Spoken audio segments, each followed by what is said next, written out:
Her father beat her. Brutally beat her. Her mother drank bitter.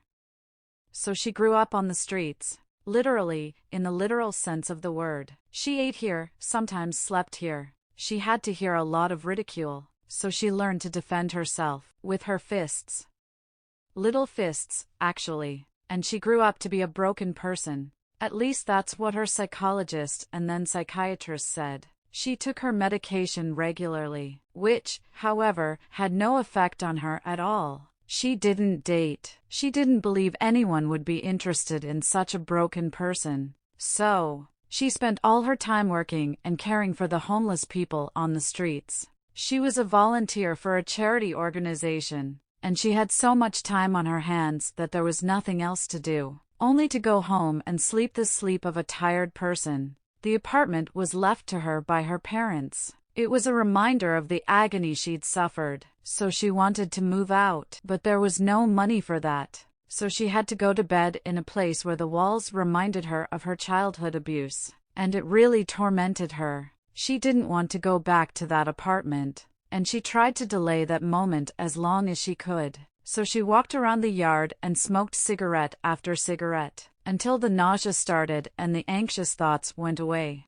Neighbors walking their dogs or taking out the trash tried to stay out of her way. She had a reputation for being, shall we say, not very normal. And that was the case this evening. She was walking around the yard and trying to talk herself into going home when she bumped into the back of a tall, heavy-set man. He was standing, leaning forward slightly, and swearing furiously. There was a small gray kitten sitting on the ground right in front of him. The man leaned over and, spewing another swear word, swung at the little one. She suddenly felt a sharp pang of hatred. Memories came flooding back to her, flooding her head, and it was as if the whole world had disappeared.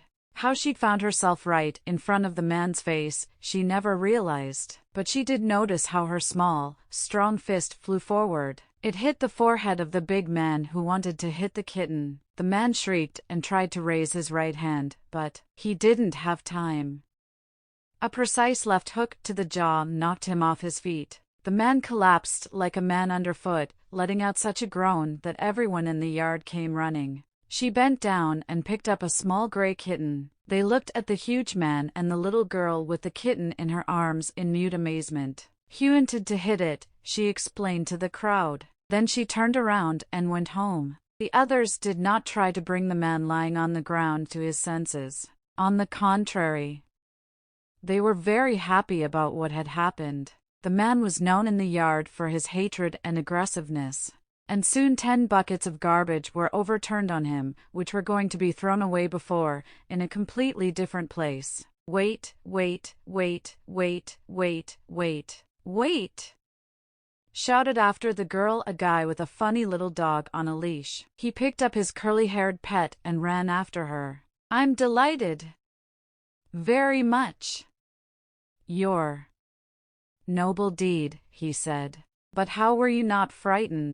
And suddenly, for the first time in her life, the girl wanted to tell this guy why she did it. And they sat down on a bench at the very entrance to the entrance. "My doctor calls me broken man," she told the man. After an hour and a half, it turned out that he was writing his dissertation on domestic violence.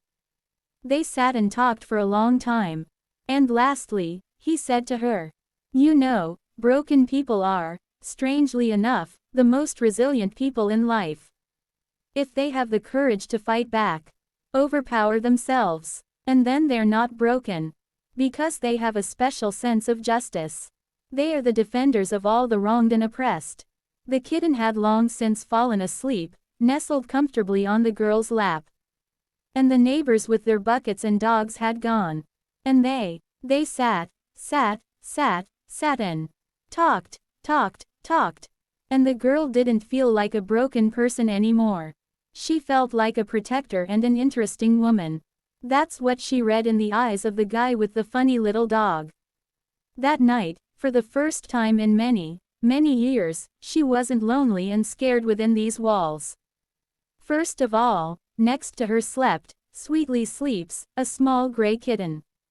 And secondly, in front of her stood a man's eyes, full of admiration, surprise and something else. Something she didn't know. She was no longer afraid to sleep alone in this apartment. Because the young man soon moved in with her. And a funny little dog made friends with a gray kitten. That's the story of a broken man.